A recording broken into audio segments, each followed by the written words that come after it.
Hello everyone, Sientir here, and today is going to be a game design and analysis of Pokemon Ultra Sun. So, as always, spoiler warning, there will be discussion of the story and plot and those sorts of things, and if you haven't played it, then, and you want to preserve spoiler levels of that, now would probably be a good time to set this aside for later. There's a watch later button somewhere on YouTube. And, so, in terms of my experiences, I haven't done absolutely 100% everything in the game because it would be ridiculous to have to wait until after I'd done absolutely everything to talk about it. But I've done like the main story. I've gotten to the battle tree. I've gotten through Rainbow Rocket. My specific experiences are going to be a little bit colored by the fact that I used some heavily imported Pokemon, by which I mean I had a Ralts and a Larvitar that I basically started the game with that had like proper TM-based movesets. And also, I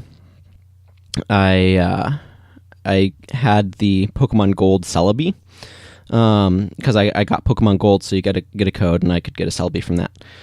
It was not great for early parts of the game because it started at level 30, which was way over leveled and above what I could use, because it basically decided napping was a better idea than battling. But and it took a while before I could get before I got a good moveset on it. But that kind of definitely colored my experience. I also like my final team was Gardevoir, Tyranitar, Celebi, Genesect, Marowak with a thick club. It was worth grinding Cubones for that. And who was my last one? My last one was Hawlucha, because it turns out a fighting flying type kind of filled in some gaps in my team. So kind of, and at one point I used Oricorio. But what I'm going to principally discuss now, I've played not every Pokemon game that's ever been made, but I've played most of the primary generations. Started with Red and Blue, and I've done some competitive battling as well in college. So my perspective tends to be colored by that as well, and what I want from Pokemon. So there's a couple of things. I also had played Pokemon Moon, but immediately preceding this, I'd played Pokemon Gold. So that's going to also impact sort of my perspective on things. And the very first thing that I noticed in Pokemon Ultra Sun, and I remembered it in Moon as well, was that the tutorial is excruciatingly long. It's a very long, drawn-out, story-heavy bit that is like, here's all of these characters, let's throw them in your face. Also, you instantly love them all. So there's going to be a lot of second person, and second person in this is probably principally going to be how it feels like the game is treating your character or what the game is saying to you, right? Not necessarily what you yourself as the player think. And my experience with Moon was different than what it was in Ultra Sun, from this standpoint that I was in kind of more of I'm not quite sure if amicable place is the right way to phrase it, but I was happy to go along with sort of Hao and Kukui and all these people being like, yeah, we're major time buds or whatever. But with Ultra Sun, boy, Hao and Kukui both got real thin real fast. And there's a lot of, wait, why am I supposed to be friends with this person? Is it just generic 11-year-olds are all friends with each other automatically? And that was actually one of the other things is, and this is just a general criticism of Pokemon in general, these games, in part it's because they're aimed at children, but their protagonist is supposed to be like an 11-year-old child and is not being treated like an 11-year-old child. Like, apparently people in the Pokemon universe mature super quickly. Like, I've experienced what 11-year-olds can be like, and they can be fairly mature, and they can also be extremely immature. And I certainly would not trust one with, like, a friggin' Pikachu, let alone an Arceus. But anyway, so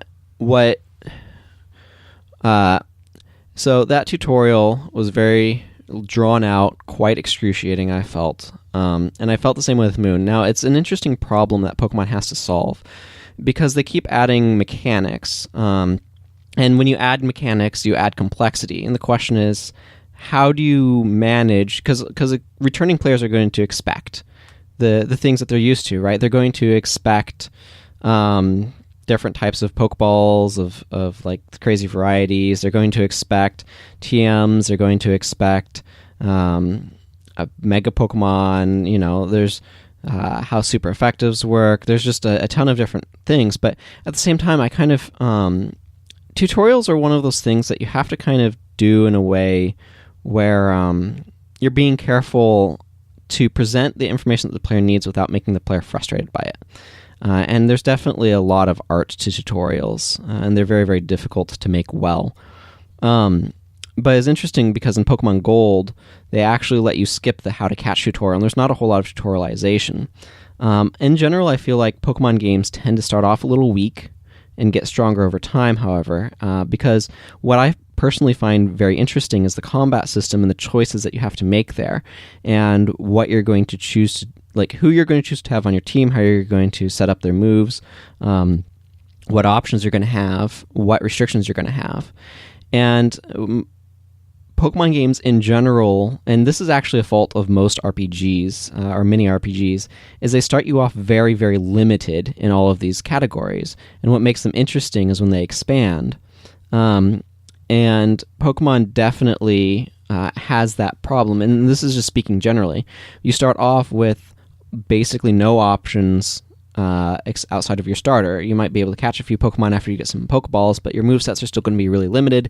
You're probably going to mostly be in this sort of like tackle phase of the game, where tackle is a move that you actually legitimately use. And it tends to be a very dull phase of the game. Now, I sidestepped some of that because I was able to start with a Larvitar with like Earthquake and Rock Slide and Dark Pulse, and a Routes with like Dazzling Gleam, Psychic, Thunderbolt, and Shadow Ball, right? I started off with Pokemon with actual moves and actual movesets. And that definitely colored some of my experience, but it helped give me more of what I'm interested in from Pokemon games, which is having sort of these legitimate choices. One of the things that I definitely noticed is that the EV spread that I ended up getting was skewed a bit towards physical attacks, which certainly hampered my Gardevoir a bit. But it was overall, it worked really well for my Genesect. Genesect is sweet. But what I'm looking for in a Pokemon game is sort of that battling experience. And this is just kind of a thing that I've been thinking about in general when it comes to progression, is I don't necessarily like leveling up. Now, the problem that I'm referring to with leveling up is where you get a superior stat spread and where you win based less on strategy and more on just raw strength. Now, there is definitely, like, you can't have every battle be is super challenging. That would be very difficult to maintain, just from a player endurance standpoint. There are things that you could do to kind of address that, but if you're going to, you need to effectively have some sort of, you can't just make it an endurance battle, so you need some sort of healing, like PP recovery and HP recovery and stuff that can happen more automatically after every battle or something to just make it bearable. But with the way that leveling works, the level advantage is just so strong, and that definitely can kind of overshadow some of the strategic elements that the game otherwise can have. And then they really like to give you items in terms of things like revives and stuff. Full heals are basically worthless because it's really easy to get like Malasadas, and then you can get one day the sweet from the cafe. That's basically a full heal. So it's really easy to get healing items that way. Poke Refresh lets you just heal your Pokemon of status conditions after the battle. And once you get far enough in the game to begin growing berries, you can just grow tons of lum berries and citrus berries, and all of a sudden your in-between battle healing items are kind of unimportant outside of revives. But they love to throw revives, max revives, ethers and elixirs and all those sorts of things at you. So I definitely. So there's something else that I noticed. I played with the experience share off for the most part because I felt that the leveling that provides is very aggressive. Again, import Pokemon grow faster as well. But the other thing is that I played in set battle style instead of shift. Shift is, for those who for some reason aren't familiar with this setting, you may not have messed with it. The battle style shift means that once you knock out one of the AI's Pokemon, it says, hey, they're about to send out blank. Would you like to switch Pokemon? Set does not give you that. They just send out their Pokemon. And it's more what competitive battling is like. And I played in set style because it makes the game harder again. If you play in shift style, then you can be like, oh, I know that they're sending out, I don't know, Golbat. I should send out my Pokemon with an electric attack or ice attack or whatever. I should send out my Tyranitar. That sort of thing. And it makes it so that way you kind of have always the right Pokemon for whatever they're sending out outside of your lead. And I definitely, when I played Gold, I wanted to play in shift style because I was usually running a level deficit. I was usually underleveled for most areas, it felt like. But it really helps mitigate some of the downsides of that and focuses on, okay, I know which Pokemon I want against this thing that they're sending in. Whereas with this, I was usually running higher leveled than most of what I was fighting against, so I wanted to be in set style to help with that. And I'm glad that they provide that option for shift and set, but as always, I kind of wish there was more game, and there's probably more than I've explored, but more of the game focused on sort of the post, almost like level 100 area, where, and so this harkens back actually to a lot of earlier gaming experiences that I had with Guild Wars 1, where most of that game was for max level and your character growth was focused on acquiring new moves. And you could do a similar thing with Pokemon, where it's about figuring out what team you want to take into an area and things like that, and how you want to leverage your team. But obviously, there is something that people really enjoy about leveling and growth and that sort of thing. And it definitely can be a lot of fun to be like, yeah, I have 10 levels on you, so I like wipe out everything super easily. And that can be kind of exhilarating, but that's not what I want most of my Pokemon experience to be. In terms of the story, just getting back on to that, I enjoyed some of the change-up that they did with Lily. She's probably been my favorite character in both of the games. I don't know. She tries too hard in a way. I don't quite know the right word for it. I kind of, it's this weird sense that I have, where like the way that your character becomes so important, but like why? I guess a lot of it, like Lily has a reason why she's following you around. It's like, why does Hao care? Or why are all of these people like orbiting around? And it actually can feel kind of patronizing, particularly from like Kukui's end, or some of the kahunas, like Olivia, for example, where it can feel very sort of, oh, we're guiding our children through our amusement park of, I don't know, what's the name for it? One of those, like, it's a new phase of your life markers or whatever. Rite of passage, that's the term. Through our rite of passage routine. And, man, Kukui just talks about Pokemon moves all the time and has certain quirks with his speech. And, like, the speech quirks would be fine if I felt there was more depth to his character. But there wasn't, I didn't feel like there's a whole lot of depth. How is, like, I feel like it's maybe a little bit better. He has something of a character arc, but why? Why is he like latched onto my character? I don't know. I liked what they did with Lucamine. I feel like she's a better character. I like some of the changes they made with her. I liked how Guzma played out. He's a very interesting character, I think. Nanu got less, I feel, though, which is whatever. Like a lot of the story is somewhat similar. I liked the Ether Recon squad. I thought they were interesting and it was interesting to see as they were trying to figure out how this world worked. But there is something that there's a couple of things though that really bothered me that I find really important to talk about. The first one is, let's see, I'm just going to pick Rotom first. The two things are Rotom and very arbitrary feeling progress barriers. So Rotom is your Rotom Dex. So your Pokedex has kind of a Pokemon in it called Rotom, which kind of works like an AI. And it is like, I thought Fee from The Legend of Zelda Skyward Sword was an annoying companion, right?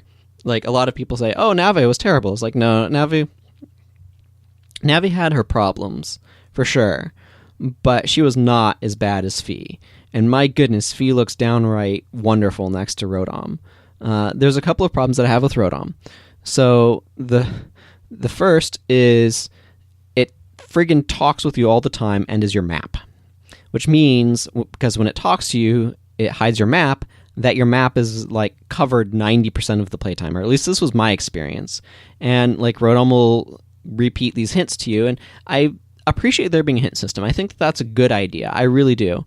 I like that it tells you about same type attack bonus. I like that it tells you about registering ride Pokemon to your D-pad and some of the effects of various conditions like burn halves, physical attack, and paralyzed quarter speed.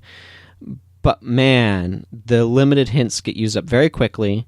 And then there's the random questions that it asks you with like two identical choices. It's like, what do you think of Professor Kukui? And it's like, he's awesome. He's awesome. It's like, could both options not be he's awesome? Like, what do you think of me? Rotom's asking this, right? It's like, you're invaluable, you're wonderful. And it's like, no, you're obnoxious would be the thing that I'd choose. So I very much so tired of Rotom. And again, it wouldn't be so bad if it was less frequent, but it's like all the time. Like, basically, whenever you transition back to the main screen, it felt like Rotom would try to interact with you. And that would be either a hint or asking a question, more often a hint. But it's like, opened up your menu, closed it, Rotom talks to you. Walked through a zone transition, Rotom begins talking to you. Ended a Pokemon battle, Rotom talks to you. And it's just like, I need to see my map right now, and I cannot see it because you're talking to me. And then there's also Rotom will talk to you and be like, hey, it looks like the Pokemon in your party are low. Do you want to open up your bag and see what healing items you have? It's like, okay, that seems like a reasonable thing to do, but you're covering my map again. The one that's really annoying is when Rotom's like, hey, I noticed you've been out in the field for a while. Do you want to save? And it's like, that's not a bad prompt, but it doesn't seem to take into consideration when you saved, because I've literally had that pop up immediately after I saved. And it's like, yes, I do think that's a good idea. That's why I just did it. And like, it's a good idea, some of the stuff that they're trying to do with Rotom Dex, but it's just done in such an obnoxious way. It's just very, very frustrating. And then there's also the Roto Lotto, which, again, is a really interesting idea. And what this basically is you'll see Rotom have half-lidded eyes if you tap him. He's, like, happy with you. Sometimes he just spins around. Sometimes he asks a question or just says something. But then Rotom eyes will flash yellow, and you can tap his eyes, and you'll get the Roto Lottery. Which has you sit down for a while, unable to move while a lotto spins, and then you hit it, and then you get some sort of bonus. So this is like a randomly assigned bonus. They can be quite powerful. One of the weaker ones I feel might be Roto Boost, which is a stage up in every stat, not attack or not evasion or accuracy, but when it basically it's an ancient power boost, which is really strong. There's a max potion. There's basically a max elixir for your active. These ones only apply to your active Pokemon. There's stuff that can increase your encounter rate, decrease it, improve your catch rate, increase the experience you get from beating battles, like triple your prize money. These are all like timed limited things. Probably actually the most worthless one is the friendship one, now that I think about it. And so there's a number of these different boosts that you can get, and like I said, you get them randomly, and that's kind of annoying. But the thing that's actually really annoying about them that I really dislike is they feel that they're good enough that I shouldn't just ignore them, but they come up all the time, so you're constantly interrupting your play to get these boosts. And sometimes you just whiff, which is fine, but it's the constant interruption to gameplay then that is really kind of the annoying part about it. And again, like I said, they feel that they're too strong to ignore, or too useful, which is kind of an awkward spot to be in. Because you want them to be good enough, but you also want them to not be so annoying. I don't know. I feel like it's a neat idea, but it's a system that could potentially have been implemented differently. I did notice that looks like when in the Pokemon affection thing, I forget what they call it now, Pokemon Refresh, that's it, that when your Pokemon gets up a level of happiness, that it's a shorter duration animation, which is probably good because it was pretty long in Pokemon Moon. So that's a plus side. But the other thing that I want to talk about was sort of arbitrary plot progression impediments. I don't know. I'm going to take a moment to drink some water, though. There we go. Starting to develop a little bit of a tickle in the back of my throat. So the ones that come to my mind are like Kahuna, Olivia, and Diglett's tunnel being like, oh, you need to go finish these other trials before you can come this way. And then this person on a Stoutland that's like, oh, my Stoutland wants to sniff out every single thing. You can't progress through this part of the map until it's done. Just like the most arbitrary feeling. Or when you're in Mally Garden and it's like, okay, we need to meet up with the professor, How and I. Let's figure out where Kukui is in this garden. And then How stands in front of this bridge. You cannot walk around him, and it just makes you wander super long way around. And it's just like, I understand that for gameplay reasons, they need to implement some sort of navigational restraint that they want to then remove so it's easier to get around. So there's different ways of kind of approaching this. And it's not like Pokemon hasn't done really dumb arbitrary crap in the past. Pokemon Red and Blue have the incredibly arbitrary and dumb thirsty guards around Saffron City, right? That's really stupid feeling. It's like, really, I can't go through here because you're thirsty? I think there might have been some other reason that they kind of gave as well as thirsty, but it's like the cure for this, the door through is I give you a bottle of water, really. That's the solution. So it's not like this is new to Pokemon, but it felt like it was turned up to 11 in this game. And it is just so frustrating to be like, oh, you're not allowed to go this way because random arbitrariness. Now, they do have, excuse me, a little bit of hiccups. They do have these, I forget what they call them. They don't use them enough. These sort of like gates where it's like, oh, you're only allowed to go through here if you've beaten these specific trials, which are kind of like gym equivalents. And those, I think, make a lot of sense. They're like, here's an actual gating mechanism that says, hey, look, you need to be authorized to go beyond this point, or you need to be escorted, right? Because it's a dangerous area through here. Now, often that claim of dangerous through here feels really arbitrary as snot, because it's like, yeah, it's real dangerous in this tunnel that leads to the friggin', like, on this road.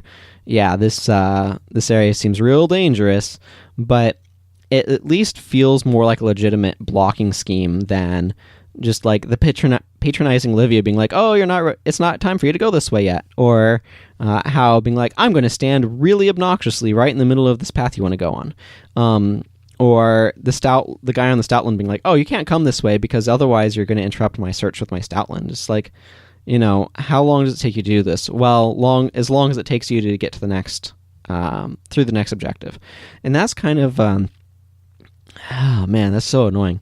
So the other way that you can kind of address this, because again, what they're trying to do is trying to say, okay, you need to go through specific areas, but we need to, for some reason, direct the player where to go.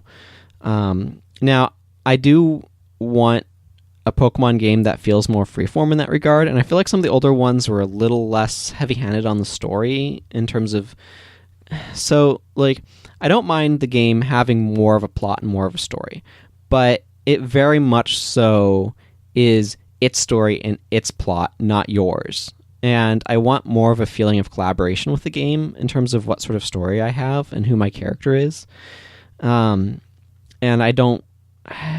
That's not what I get, right? And I keep tangenting off, but sort of the other way of addressing like routing, of making the world have basically its shortcuts, right? You open up paths that were previously closed instead of blocking paths that are otherwise open. It's a significant difference, especially in how it feels. I mean, you have the ubiquitous in Dark Souls, you have the ubiquitous opens from the other side or this door is locked sort of thing, where it's like, okay, well, you get around and then you find the right lever, or you are able to use the correct side of the door to open it. I'm thinking particularly like in Dark Souls 1 in the Undead Burg, where you have the grating that leads down to the lower Undead Burg. And it's like, okay, now you can go through here. And that's a way of connecting the world, opening it up and expanding it. Or like dropping the elevators down from the Undead Parish to Firelink Shrine. Doing those sorts of things where you have these shortcuts that open up and grant you more of a passageway and more of a pathway really does a lot for the presentation. And if you're going to block stuff, it needs to feel non-arbitrary, and it needs to feel like it has a reason for sort of consuming the amount of time that it's going to consume. So I can't think immediately off the top of my head of examples from other Pokemon games specifically, but if they have, well, I mean, other Pokemon games had some amount of HM navigation stuff that was going on with, like, here's a cut bush, right? And you can do a similar thing with, like, oh, now you have access to surf so you can get across here, and before you had to take the long way around. Things like that. Fly is sort of a super level of, like, opening up the world. But just on more of an individual level, there's different ways of implementing navigational barriers that don't feel just like this person is a giant jerk. And the game is telling me, nope, you're not allowed to go this way, in giant bold letters. So I'm not sure if I have other specific things I want to talk about. I do feel like there's a reasonable amount of diversity in terms of the Pokemon that you can encounter, especially early on, which is really important. Although that can always usually be a little bit better. I definitely like, and this is more of a general progression thing that you see over the course of the Pokemon games, but I like how early you get typed moves relative to like some of the earliest games. But anyway, so I kind of feel like I've given most of my thoughts. Overall, I liked most of the story changes from Moon reasonably well. I felt like Lily was maybe a little weaker. But How is maybe a little stronger. Gladion is probably a little stronger. Lusamine is probably a little stronger. Kukui is fairly similar, and I've never been a super big fan of him. I feel like not as much stuff happened with Hollow. I don't know. That's okay, I guess. I'm looking forward to playing more, because overall I do enjoy sort of the battle system that's in the games. But I wish... How do I say this? I wish that there was more of a way to sort of have a continuing thing to do. Like, so what I mean is there's the battle tree, right? And that's fine, but I kind of wish that there was something that felt more story-like to kind of have. I don't know. Story-like's not quite the right word, but, like, I don't know. I kind of want more of an orthogonal game, if that makes sense, not just a continuation. But, I don't know. Like, an area where you can do, like, a mini Island Challenge repeat or something. Something like that. I think that would be really cool. But, there was one other thing, actually, that just came to my mind as I was talking about some of that I also want to address, which is there are a ton of mini games in this. There's the Mantine Surfing, which is okay. There's the riding through the ultra wormholes. I don't know who thought that should be motion controlled, but no thank you. Like, that's an area that I know I want to explore more because I haven't done a whole lot there, but I definitely don't like the motion control travel mechanism. There's all of the photography stuff, which is fine. That's super side. You don't have to do that. There's the battle area, Master Royal place. I forget what that's called because I don't care that much about it. Maybe I should explore it more at some point. But then there's what was that other one that I just forgot? Oh well, it doesn't matter. But yeah, there's a bunch of side game, mini game stuff in it, and it kind of, it's okay. I don't mind those being there, but when it's kind of like forced on you, it can be a little annoying. And there's something else that I felt like they just spent a really long time explaining. You know what? I will say, at least it doesn't have Pokemon Battle Revolution type tutorials where every single menu has a freaking tutorial and it takes forever. But anyway, that's going to, I think, wrap up most of my sort of thoughts. I want to go into more of a specific lessons learned thing at this point. So one of the first ones is, if you're going to make something that's supposed to be helpful to the player, make sure that it feels helpful to the player and not annoying or frustrating.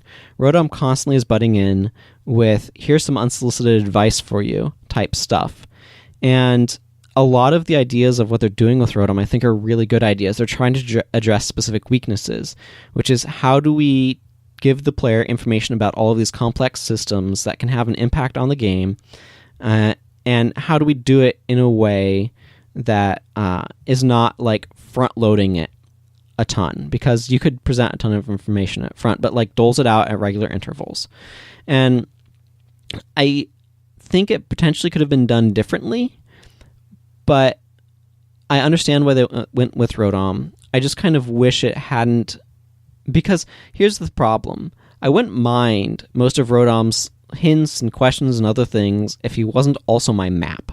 And the fact that he's my map and my map is getting turned off is what makes it really frustrating. So that, plus not asking me to save after I just saved. Or like repeating a question short after, like, walk through a portal, Rotom is like, hey, your team's low again. It's like, yeah, I know, I'm heading to the Pokemon Center. Like, it would be nice if it didn't repeat ask. So that's really something that I think is an important lesson of, this is an area to really think about and consider. How do you present helpful information to the player in a way where they will actually see it? Because that's something that's really important. Rotom is always there, right? And so it gives the player a chance to see it. So how do you do that? Well, not like overloading the player with stuff or forcing stuff too much on them, but not making it annoying. I don't know, it's an interesting puzzle to think about, but it's important to consider, especially for a more complicated game. Then the next thing is that I need to be given a reason to invest in the relationships that are supposed to be important to my character. I don't feel like I had any reason to invest in Hao or Kukui. Sort of with Lily, more so. But I just... And if you're going to force relationships on my character, I need to know why I care. And I did not get that in this game. I did not get why I should care about Hao. I did not get why I should care about Kukui, other than, like, he's sort of taken on the role of guide on the island challenge, or whatever they call it. And it needs to be more explicit. That needs to be an explicit role, not just like an implicit one. I don't know. There's definitely a lot there, though, for me to think about, particularly with a desire to make RPGs myself. Probably very different in structure, but it needs to feel... I need to feel why my character should care. Another thing, actually, it's semi-related, but it's a separate subject, and I mentioned it some when I was talking about Rotom, but if you're going to ask the player a question, make sure it's asking a question. As a water break. because there's a number of times in the game, Rotom is a big culprit of this, where it asks a question and it doesn't matter, like it presents you a multiple choice question and all of the multiple choice answers are basically the same, or it will ask you but thou must type question. There was one early on, I don't remember what it is, but I remember posting about it on Facebook, and it was some sort of like, will you do this thing? It was like, it was with the Festival Plaza that it forces you into, and I was not very amused with that. And I was like, no, Sophocles, I don't want to do stuff in the Festival Plaza. But he's like, well, you're not allowed to continue until you say yes. And it's like, why did you ask then, game? Like, why did you ask this question if you don't care about what my answer is? And that's definitely something that's really important. If you're going to ask a question, make sure that the question you're asking is one that you care about giving the player actual agency. And otherwise, you can't trick the player into feeling like they have agency if you don't actually give them some amount of agency. And then make sure, like, this is with the minigame thing, be a little careful about how heavy-handed you might be with differences in kind of gameplay. Because if you've strayed too far from what the player's coming into the game for, and that it can be really annoying, especially if it feels mandatory. Did I have any other specific thoughts? I feel like that covers a bunch of them. I definitely appreciate some of the knobs that the game gives for adjusting difficulty, with things like experience share on or off, set or shift battle style. I don't know. I think that basically sums up most of my thoughts. I want to feel like I'm participating in the story more, and like the other thing, I guess, is the other big complaint that I had was about sort of the world structure and feeling like I was being railroaded, as it were. Told, well, you have to go this way, and it feels really arbitrary. Why not? Just make sure it doesn't feel arbitrary, or at least make it feel. Shortcuts are probably... Framing things as shortcuts is probably better than roadblocks. If you're going to have roadblocks, make sure that it feels like a legitimate roadblock and not just like the game arbitrarily saying you're not allowed to go this way right now. Yeah. Or if it is arbitrarily saying it, it needs to be given like a more legitimate feeling reason, like those gates that say, oh yeah, you're not allowed past this area unless you're... qualified, as it were. So anyway, that kind of wraps things up for me. So I think I will just go ahead and stop here. Take care, everyone. Bye-bye.